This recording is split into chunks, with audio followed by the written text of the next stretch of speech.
లోక్సభ ఎన్నికల తర్వాత రేవంత్ రెడ్డి గవర్నమెంట్ ఉండదు, ఇక్కడ ఒక ఏకనాథ్ షిందే ఉన్నారు, మీరేమో ఎజెండా ఇది మాట్లాడుతున్నాం, ఆ వైపున జరుగుతున్న చర్చ ఒకటి ఉన్నది. బహుశా మీరు కూడా ఎక్కడ మాట్లాడినట్టున్నది. తెలంగాణలో ఏకనాథ్ షిందే ఒకరు ఉన్నారని, అది బీఆర్ఎస్లో ఉన్నారని, బీజేపీలో ఉన్నారని, కాంగ్రెస్, ఇట్లా నానా రకాలుగా వస్తుంది. కాంగ్రెస్లో ఉన్న ఏకనాథ్ షిందే ఎవరు? ఎందుకంటే మహారాష్ట్రలో శివసేనతోని అక్కడ ఏకనాథ్ షిందే గవర్నమెంట్ పడగొట్టింది కాబట్టి స్వపక్షంలో ఉండి, మరి ఇక్కడ కాంగ్రెస్లో ఉన్న ఏకనాథ్ షిందే ఎవరు? బీఆర్ఎస్ బీజేపీలు పదే పదే ఎందుకు ఆ మాట అన్నారు? ఇవాళ నేను ఈ ప్రభుత్వం ఉండాలని కోరుకున్నా, ఉండాలని అంటున్నా, కానీ వాళ్ళు ఇల్లు కాలుతుంటే వానికి లేని సోయి మనకి ఎంతుంటే ఏమొస్తుంది?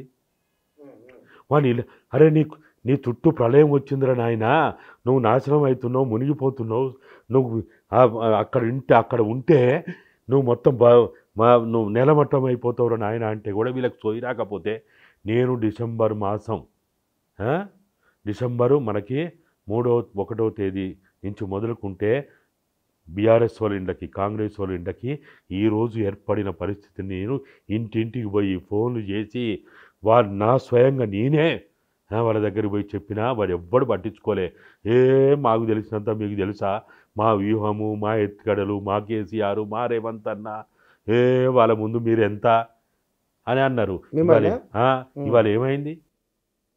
బ్రహ్మాండ రేవంత్ రెడ్డి ముఖ్యమంత్రి. బెడ్షీట్ కాదు, బ్లాంకెట్లు కప్పుకుంటా కూడా వాళ్ళకి వణుకు చస్తాను వాళ్ళు. ఎవరెవరు? అందరూ కాంగ్రెస్ ఇద్దరు. ఇలా రేవంత్ రెడ్డి దినదిన గండం అనే రూపంలో ఆయన ముఖంలో నెత్తురు కనపడుతుందా ఇప్పుడు? ఆయన ఏమైనా నవ్వుతాడా? ఆయన ఏమైనా ఆనందంగా ఉన్నాడా? ఆయన ఏమైనా సంతోషంగా ఉన్నాడా? రేవంత్ రెడ్డి ముఖంలో ఆనందం లేదు అన్నారు. ఏమైండొచ్చు? రీజన్ ఏమిటి?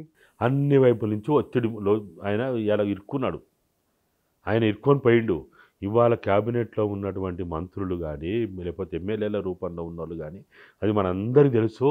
వీళ్ళు ఎమ్మెల్యేల ఫలితాలు వచ్చిన తర్వాత వాళ్ళు అక్కడెక్కడ హోటల్లో ఉన్నప్పుడే ఎవరు బలగం ఎంత అనేది వాళ్ళు అంకెల రూపంలో వాళ్ళు చూసుకున్నారు. రేవంత్ రెడ్డిని ఆదింతమంది, పొంగులేటిని ఆదింతమంది, బట్టిని ఆదింతమంది, ఉత్తమ్ని ఆదింతమంది, వీళ్ళే కదా ముఖ్యులు.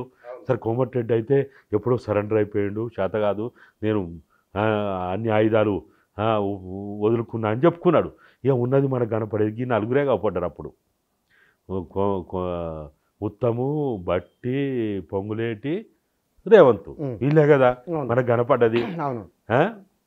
వీళ్ళల్లో నాకు తెలిసిన కాడికి పొంగులేటి శ్రీనివాసరెడ్డి గత 8 నెలలు, అంటే ఆయన కాంగ్రెస్ పార్టీలో సభ్యత్వం తీసుకోకముందు మొదలుకుంటే, ఏదైతే ఖమ్మం సభ ద్వారా రాహుల్ గాంధీ సమక్షంలో ఆయన ఏదైతే పార్టీలో జాయిన్ అయ్యి, ఇది పాదయాత్ర ముగింపు సభలో కదా అక్కడ ఆయన జాయిన్ అయింది.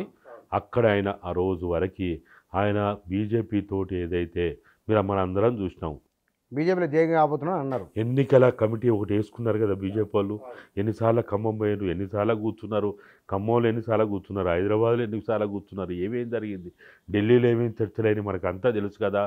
ఆయన అప్పుడే చాలా స్పష్టంగా చెప్పిండు బీజేపీ వాళ్ళకి, బీజేపీ ద్వారా కేటీఆర్ ప్రభుత్వాన్ని కూల్చలేము, దాన్ని పడగొట్టలేము, కాబట్టి నేను కాంగ్రెస్ పార్టీ ద్వారా ఆ ప్రయత్నాన్ని ఫుల్ఫిల్ చేసుకున్న తర్వాత అప్పుడు మీరు చెప్పినట్టుగా మీ ఎజెండాలో నేను ప్రయాణం చేస్తా అని ఆయన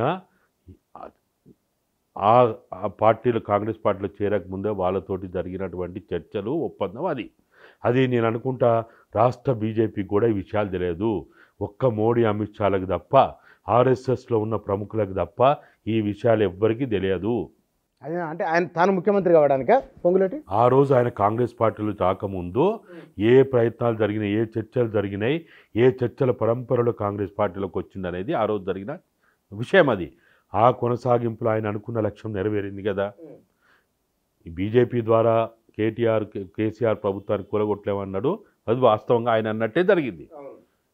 కాంగ్రెస్ ద్వారానే జరిగింది. అయిన తర్వాత ఇప్పుడు ఏంటిదిగా నెక్స్ట్ ఎజెండా ఏంటిది? బీజేపీ తోటి కుదిరిన ఒప్పందం అనేది ఒకటి ఉంది కదా. పొంగులేటికి బీజేపీ దాన్ని అమలు చేయాలి కదా. ఈ విషయం మీకెట తెలుసు అంటే ఎందుకు తెలియదు? ఇప్పుడు మాకు ఈ సమాజంలో ఉన్నటువంటి అన్ని రకాల వ్యక్తులతోటి, శక్తులతోటి నేను మంత్రసాన్ని. ఏ తల్లి ఎప్పుడు ప్రసవిస్తుందో, ఏ తల్లి ప్రసవ వేదనలో ఉన్నదో, నవమాసాల్లో ఉన్నదో, 8 నెలల కడుపుతోటి ఉందా, 9 నెలల కడుపుతోటి ఉందా, 7 నెలల కడుపుతోటి ఉందా, ఎట్లా ఉందని డాక్టర్లకే కాదు మంత్రసాలకు కూడా తెలుస్తుంది. నేను నా జీవితాన్ని మొత్తంగా కూడా నేను ఎప్పుడు చెప్తాను, నేను మంత్రసాని పాత్రే పోషిస్తా. మీరు కూడా అప్పుడప్పుడు అంటారు ఎమ్మెల్యే కావచ్చు, ఎంపీ కావచ్చు, మంత్రి కావచ్చు అని.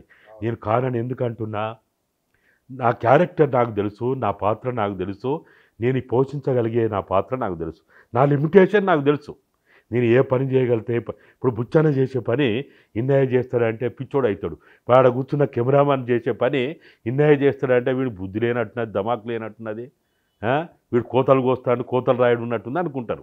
ఇన్నయ్య ఏది చేయగలుగుతాడో నేను దాదాపుగా ఎమర్జెన్సీ కాలంలో నేను నిర్ణయించుకున్నా.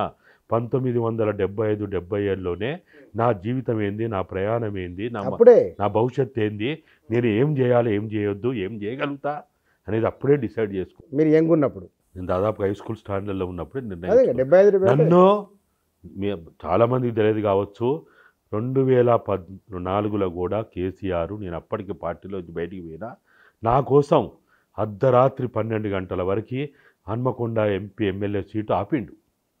దాని తర్వాత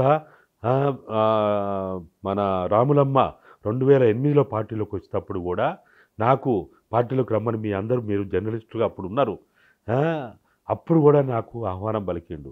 2007లో అనుకుంటా, 8లో ఢిల్లీలో ఆయన ఉన్నప్పుడు కలిసిన నేను, తుక్లక్ రోడ్లో 3 నెంబర్ కోటి ఏదో ఉందనుకుంటా, ఆడ కలిసిన నేను. అప్పుడు కూడా మళ్ళీ బతిలాడిండు, రమ్మన్నాడు. మీరు ఢిల్లీలో అప్పుడు మీడియాలో ఉన్నట్టు. కాబట్టి అప్పుడైనా బీఆర్ఎస్ అయినా 2014 ప్రభుత్వం వచ్చిన తర్వాత కూడా చాలాసార్లు నన్ను వాళ్ళు రిక్వెస్ట్ చేశారు.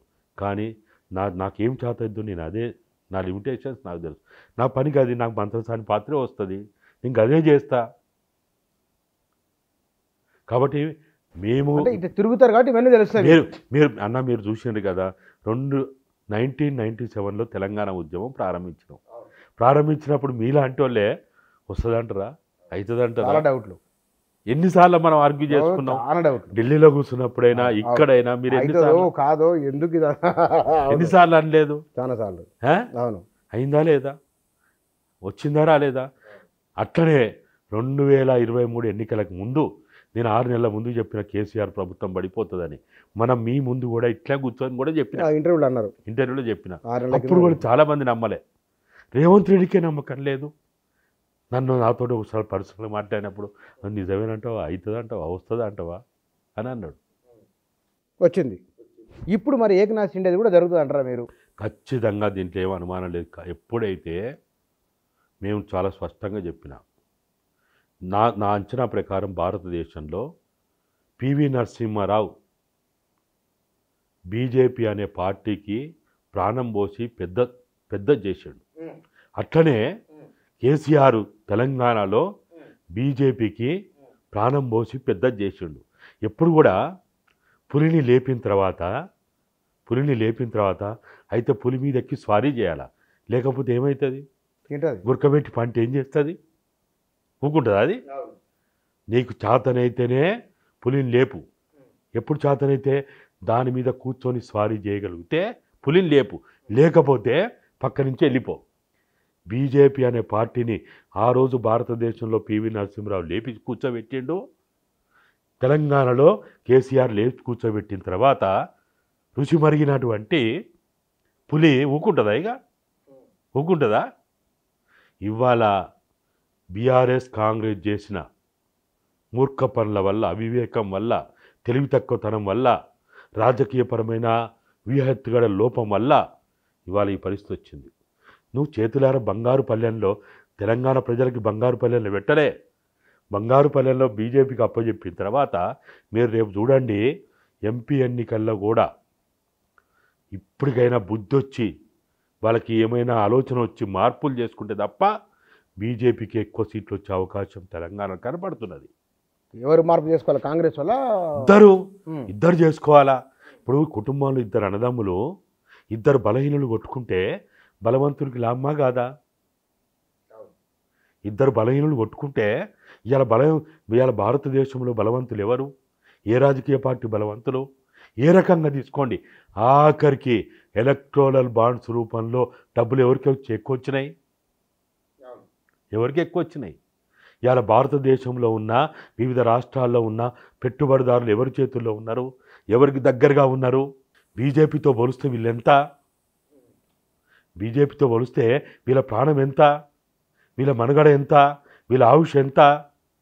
ఏకనాథ్ షిందే ఎవరో మీకు ఉదాహరణతో చెప్తున్నాను. మీరు వాస్తవాలతో చెప్తున్నా, నేను ఉదాహరణలు కాదు, వాస్తవాలతో చెప్తున్నా.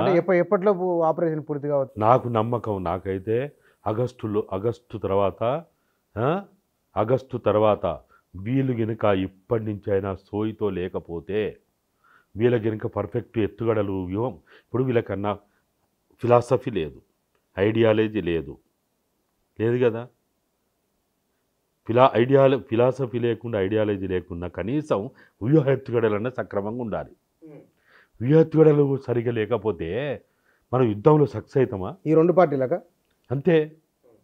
నీకు భారతదేశంలో ఈరోజు ఇండియా కూటమిలో రూపంలో ఉన్నది కానీ, లేకపోతే ఇంకా బయట ఉన్నటువంటి వాళ్ళు కానీ, ఎవరికి బీజేపీ పట్ల ఒక అవగాహన ఏమున్నది? అసలు బీజేపీని అర్థం చేసుకోగలుగుతారా?